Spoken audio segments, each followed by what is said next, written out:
Here's how Warren Buffett made his billions. Warren Buffett, the Oracle of Omaha. Perhaps you know him as one of the top 5 richest people on Earth. But have you ever wondered how exactly he got so wealthy? In this video, we'll take a look at how Warren Buffett made his multi-billion-dollar fortune, and how you might be able to apply Buffett's way of thinking to do the same. Warren Edward Buffett was born in 1930 in Omaha, Nebraska, to Howard and Layla Stahl Buffett. He was the middle of 3 children with an older and a younger sister, Doris and Bertie, respectively. He was born 1 year into the Great Depression, and his father lost his job as a sock salesman 1 year after Warren was born. With what savings he had, Warren's father, Howard Buffett, started an investment company called Buffett, Falk & Company and worked through the Great Depression. As a child, Warren Buffett was interested in numbers and money. Described as quiet and inquisitive, he loved to play statistical games, like betting which marble would roll from one end of the bathtub to the other the fastest. He was competitive from an early age and skipped several grades as a child. Always an avid reader, he would spend time at his father's office reading his father's investment books. Rumor has it that Buffett still spends up to 80% of his day reading now, preferring a low-tech lifestyle. Because of the nature of his business, Warren's father went back and forth to New York occasionally. On one particularly fortuitous trip to New York, Warren joined him and they had lunch with a Dutchman named At Mole, who was a member of the New York Stock Exchange. Seeing Mole get to choose which tobacco leaves went into his cigar before it was rolled cemented Warren's interest in the market. The young Warren Buffett also showed early signs of an entrepreneurial spirit. He regularly started his own small businesses to supplement his nickel-a-week allowance, running a newspaper route where, as well as newspapers, he sold magazine subscriptions, gum, Coca-Cola, in his words, you name it. He bought his first stock at age 11 and filed taxes for the first time when he was 13. He credits this enterprising spirit and many of his ethical values to his father, saying that his father believed very much in having an inner scorecard and to never worry about what other people are thinking about you. If you know why you're doing what you're doing, that's good enough. His father instilled in Warren the belief that all lives have equal value. 2 things that have probably been influential both in the family's history of charitable giving and Warren's tendency to march to the beat of his own, very successful drum. In 1942, when Warren was 12, his father was elected to Congress, and the family moved to Washington, D.C. Warren's father, Howard, became ultimately a 4-term congressman for Nevada. While still in high school in D.C., Warren and a friend founded his first slightly more serious business. They bought a used coin-operated pinball machine and installed it at a local barbershop, splitting the coins collected with the shop. It was a success, and they used the funds from the first machine to buy a few more and spread the machines out across a few local barbershops.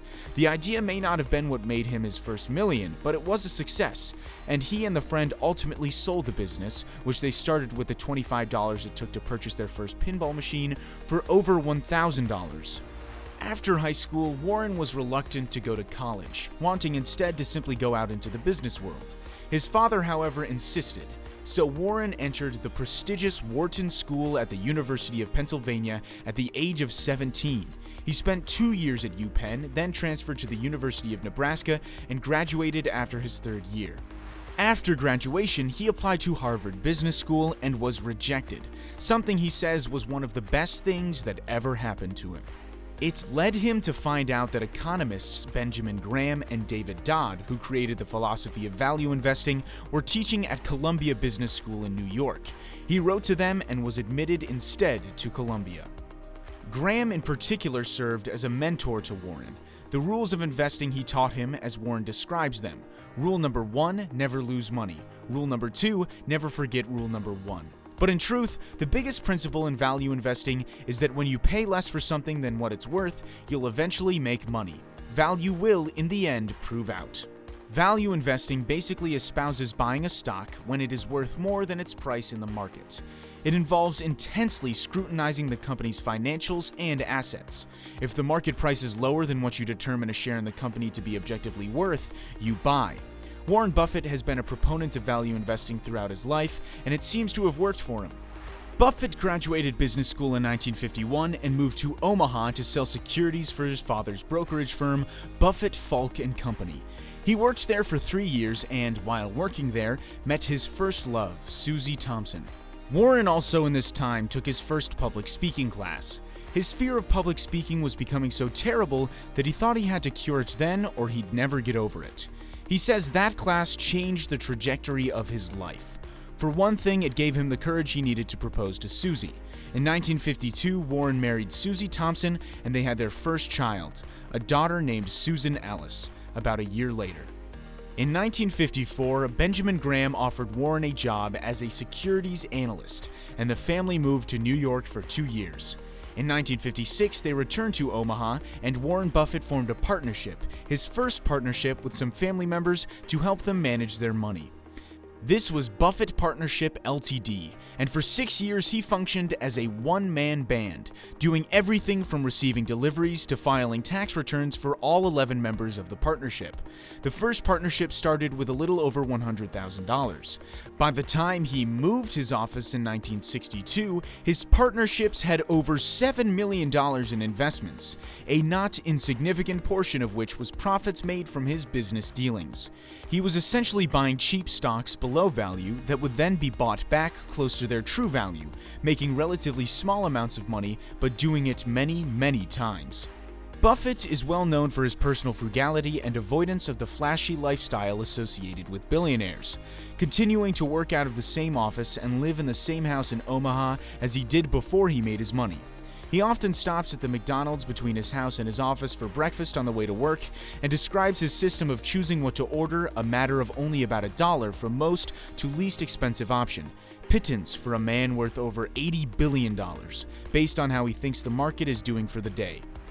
Warren and his wife had their 3 children. The kids, they say, had a normal life and a dad who was present, consistent, and not at all a multi-billionaire, or even seemingly a millionaire, though he did become one in 1962 at the age of 32. Susie did most of the work at home. She was also politically influential on Warren during this time period. Warren was the son of a Republican congressman, while she was a Democrat and active in the civil rights movement. Susie brought him along to see Martin Luther King's famous "I Have a Dream" speech. Though Warren and Susie separated in the 70s, their political discourse seems to have had a lasting effect. Today, Warren is known to hold liberal viewpoints, having supported Barack Obama and Hillary Clinton in their respective presidential elections and favoring redistribution of wealth away from the ultra-rich like himself and back to the American people and economy. In 1962, Warren Buffett bought his first shares in the then-failing textile business Berkshire Hathaway. He bought their stock expecting to resell it fairly shortly at a modest profit. The then management ultimately did make an offer to tender their stock, and Buffett named his price, $11.50 a stock.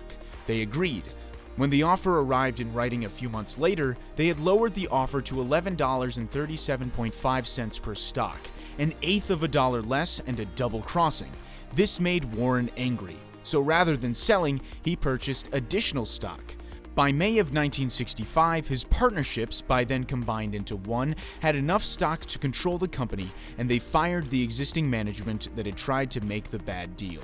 Looking back, Warren and his longtime friend and business partner Charlie Munger admit that reacting that way to being cheated by Berkshire Hathaway's then chairman may not have been the best business move.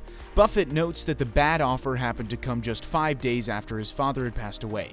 He let emotion come into his investments, which is generally frowned upon. But given that through his managing of Berkshire Hathaway, Warren Buffett became for a time the richest man on earth, it seems that his mistake may have been, for him, if not for Berkshire Hathaway's former management, a happy one. After taking over Berkshire Hathaway, things began to move a bit faster. Buffett moved the company away from textiles and ultimately closed all of the company's remaining factories, which had been failing at the time he first purchased the stocks.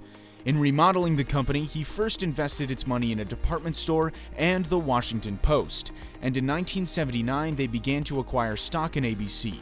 In 1985, Buffett, by then a multimillionaire, helped finance the purchase of ABC by Capital Cities in exchange for a 25% stake in the combined company. And in 1988, Berkshire began buying stock in Coca-Cola, in what would become one of their most lucrative investments. Charlie Munger, today the vice chairman of Berkshire Hathaway, is worth mentioning for a variety of reasons in the story of Warren Buffett. The two met in 1959, and Munger became a partner at Berkshire in 1978. Munger had been credited with a slight edit to Buffett's personal emphasis on value investing. Buffett learned both through his early work in those first partnerships and through Munger's guidance that, to quote Buffett himself, he moved him toward looking for wonderful companies for fair prices, rather than fair companies at wonderful prices. He credits that philosophy with enabling Berkshire's incredible ability to scale. On May 29, 1990, Berkshire Hathaway began selling Class A shares. The market closed that day at $7,175 a share, making Buffett officially a billionaire. He was 60. By the age of 66, he was worth $17 billion thanks to his thoughtful investing. Today, Berkshire Hathaway is worth around $300,000. Berkshire Hathaway owns Geico, Duracell, and Dairy Queen, among other major brands. The Forbes 2019 billionaires list had him at number 3, with a net worth of $82.5 billion, and that's after he gave away over $35 billion to charity. Which brings us to why his charitable spirit is so important in talking about Buffett's billions. Along with Bill Gates and Mark Zuckerberg, he's signed a pledge committing to donate at least 50% of his wealth to charitable causes. In fact, Warren's personally pledged to give away as much as 99% of his fortune. He has said that he will leave his family, to paraphrase, enough inheritance that they feel like they can do anything, but not so much that they can feel like doing nothing. So how did he make his billions? In short, Warren Buffett took a keen interest in investing from day one. He held on to his moral values and a sense of frugality instilled in him by his family, spouse, and business partners, as well as a childhood lived through the Great Depression. He focused on compounding his wealth. When he got money, rather than spending it, he invested it. He invested smartly in companies whose stock he could see, by careful examination of their assets and financial records, were worth empirically more than their price, and he made a few mistakes along the way. So, with a little frugality, a lot of vigilance, and a healthy dose of ambition, maybe you too could become one of the richest people in the world. Do you think you could do what Warren Buffett did? Leave a comment to let us know how you'll make your first million. And don't forget to like this video and subscribe to our channel to keep learning.